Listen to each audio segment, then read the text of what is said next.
जय मां गायत्री। आप देख रहे हैं law in the spiritual secret. Gayatri मंत्र को लेकर तो हमने लगातार बात की है, लेकिन आज हम बात करेंगे उन 3 शक्तियों की जिनके चरण अगर आपने पकड़ लिए तो दुनिया में कोई भी आपका बाल भी बांका नहीं कर सकता, किसी भी तरह से आपको परेशान नहीं कर सकता, आपके जीवन में कोई दुख नहीं आएंगे। देखिए, आज के दौर की मैं बात करूं तो जीवन में हर व्यक्ति परेशान है। कितना ही कुछ कर लो लेकिन समस्या पीछा छोड़ने का नाम ही नहीं लेती है।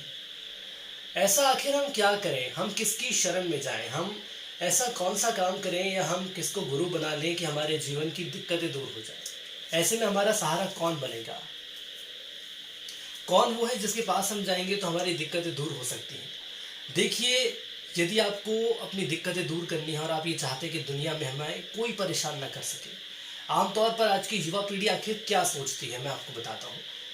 युवा पीढ़ी ये सोचती है कि टीवी पर हम जो देख रहे हैं, सिनेमा देख रहे हैं, 90 mm के पर्दे पर हम देख रहे हैं, वही हीरो है।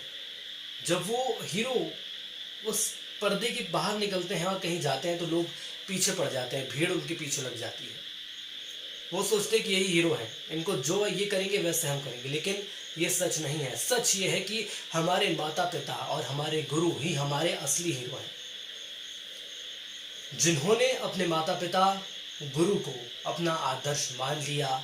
यकीन मानिए कि उनके जीवन में किसी भी मोड़ पर जाकर वो सफल हो सकते हैं। यदि आपने अपने माँ बाप को अपना गुरु माना है, अपने गुरु को अपना आदर्श माना है, सफल होने का मूल मंत्र ही यही होता है कि माता पिता और गुरु को अपना आदर्श मानना प्रारंभ कर दो। आपका जीवन पूरी तरह से बदल जाएगा। माता पिता गुरु के चरणों पर अपना ध्यान केंद्रित करो, उनकी बताई हुई छोटी छोटी बातों का आप ध्यान रखो, उनकी बातों पर, उनके बताए हुए रास्ते पर चलने की कोशिश करो। इनके ऊपर सब कुछ छोड़ दो। आपको कहीं और किसी दरबार में भटकने की जरूरत नहीं पड़ेगी, किसी बाबा के चक्कर में, किसी ज्योतिष के चक्कर में जाने की जरूरत नहीं पड़ेगी। आप कहीं नहीं जाएंगे, आपको घर बैठे बैठे जो आपको चाहिए वो मिल जाएगा, कहीं जाने की जरूरत नहीं होगी। और आप वैसे भी कब तक जाएंगे, क्या जीवन भर जाते रहेंगे? कई बार ये होता है कि किसी दरबार में गए, यहाँ हमारी समस्या कम नहीं हुई तो दूसरे दरबार चले गए, दूसरे दरबार में गए तो हमें वहाँ पर वो गुरु जो मिले वो सही नहीं मिले, हमें हमसे मुलाकात नहीं हो पाती है। और बात यहाँ पर गुरुओं की नहीं हो रही है, यहाँ पर बात हो रही है आपकी, अपने आप की, हमारी, मैं की। आखिर हम कब तक चक्कर लगाएंगे, आखिर हम किस किस दरबार में जाएंगे? हमारे सनातन धर्म इतना पवित्र धर्म है, कई बार तो ये हो जाता है कि गुरु बदलने की स्थिति हो जाती है, कभी कभी गुरु को बदलने भी पड़ जाता है।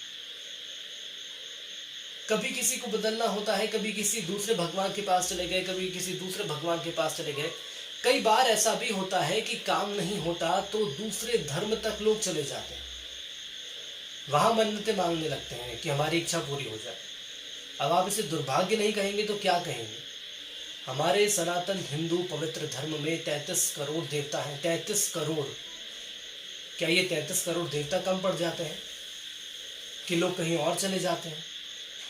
आखिर अपने अंदर के ज़मीर को जगाइए, प्रभु श्री राम का नाम लीजिए, अपने माता पिता, अपने गुरु की इच्छा पूरी करिए, उसी में जीवन का सार है, कहीं और जाने से कुछ नहीं होगा।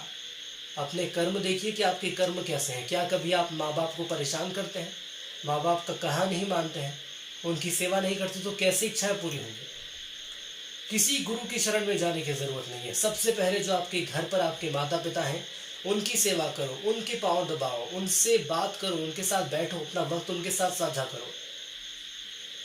क्यों? क्योंकि आपके गुरु भी वहीं से ऊर्जा प्राप्त करते हैं, आपके गुरु भी अपने माता पिता को अपना गुरु मानते हैं, तब जाकर वो उस पदवी पर बैठे।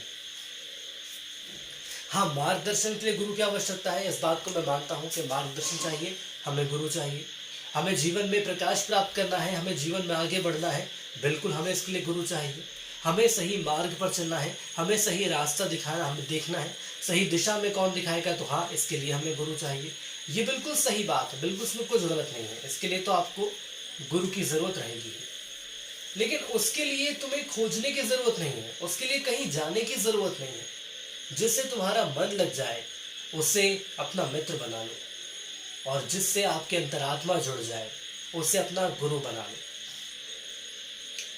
आपको लगे कि हाँ, यही वो शख्स है जिसे मैं गुरु बनाऊंगा और अपने जीवन में ये गुरु को हमेशा रखूंगा, यही जीवन में बदलाव लाएंगे, हमारे जीवन में यही प्रकाश ला सकते हैं, हमारे जीवन को सही दिशा ये दे सकते हैं, हमें कहाँ जाना है कहाँ नहीं जाना है, सही मार्ग हमें ये बता सकते हैं। तो ऐसे व्यक्ति को, ऐसे महात्मा को अपना गुरु बनाओ और उसी की शरण में चले जाओ। लेकिन फिर उसे मत छोड़ना। और एक बात का ध्यान रखना, केवल एक बार में विश्वास मत करना, किसी पर भी एक बार में विश्वास मत करिए। देखिए, बार बार उस गुरु की शरण में जाइए, बार बार उन्हें देखिए, उन्हें कोशिश करिए, टटोलिए, परखिए वो आपके हैं भी या नहीं, आपके अंतरात्मा उनसे जुड़ भी रही है या नहीं। जब तक आपको भरोसा नहीं होगा तब तक आप किसी को मत अपनाओ, क्योंकि जब भरोसा जुड़ गया, जब हमारी अंतरात्मा जुड़ गई, तो आप ये मानकर चलिए कि आपके जीवन में सिर्फ भला ही होने वाला है। लेकिन उसके लिए हमें ऐसे व्यक्ति चाहिए कि हाँ, हमारी अंतरात्मा उससे जुड़े।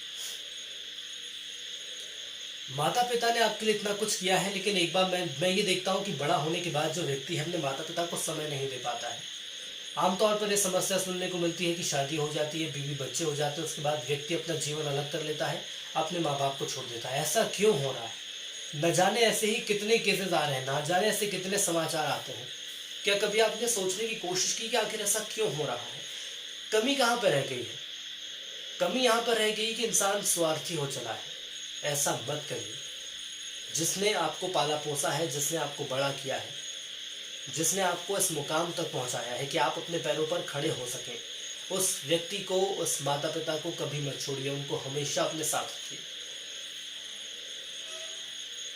अगर आपके माता पिता आपके जीवन में हैं तो आप ये मानकर चलिए कि आपकी बड़ी से बड़ी समस्याएं दूर हो जाएंगी। कई ऐसे उदाहरण हैं जिनके माता पिता जब तक जीवित रहते तब तक वो उनके लिए ना ही इतनी श्रद्धा रखते, ना ही भक्ति रखते हैं अपनी, ना ही उनके लिए कुछ करते हैं। लेकिन एक बार जब इस दुनिया से माता पिता चले गए तो उसके बाद उनकी याद आती है, उसके बाद उनको मिस करते हैं, उनकी फोटोज देखते हैं, उनके लिए कोशिश करते हैं कि काश मैं इनके कर देता। तो भाई ये स्थिति ही क्यों आती है? पहले क्यों नहीं करते?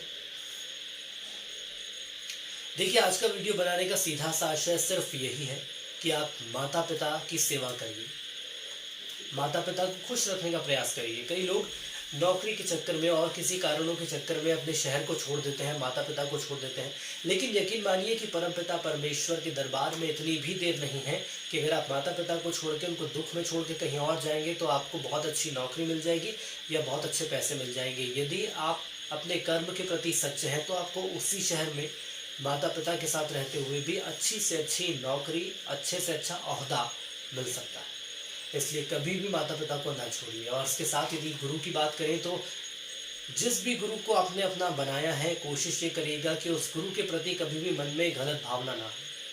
कोशिश ये करिएगा कि उस गुरु जुड़ने से पहले उस गुरु को हम देख लें, परख लें कि हमारी सब समस्या रहेगी तो क्या कभी हम मिल भी पाएंगे। पता चला कि हमें गुरु से मिलना है, गुरु कहीं और बैठे हुए हैं, गुरु के दर्शन ही नहीं हो पा रहे, तो आखिर ऐसे गुरु भी हम कैसे हमारी समस्या साझा कर सकते हैं। कम से कम ऐसा गुरु बनाइए जिससे हम मिल सके, जिनसे हम बात कर सके, जिन्हें हम अपनी समस्या बता सके। ऐसा कुछ नहीं है कि टीवी पर दिखने वाले बड़े बड़े महात्मा ही सब कुछ होते हैं, या पंडाल में बैठने वाले लाखों करोड़ों लोग ही उनके भक्त हैं तो हम उनके भक्त बन जाए। ऐसा बिल्कुल नहीं है। अपने आप को इस सोच से बाहर निकालिए, अपने आप को किसी ऐसे व्यक्ति की शरण में रखिए जो आपको सही रास्ता बता सकता है, जो आपकी समस्या में साथ दे सकता है। तो इन तीन चीज़ों के, इन तीन शक्तियों के यदि चरण आपने कभी पकड़ लिए तो जीवन में कोई आपका बाल बांका नहीं कर सकता। जय मां गायत्री।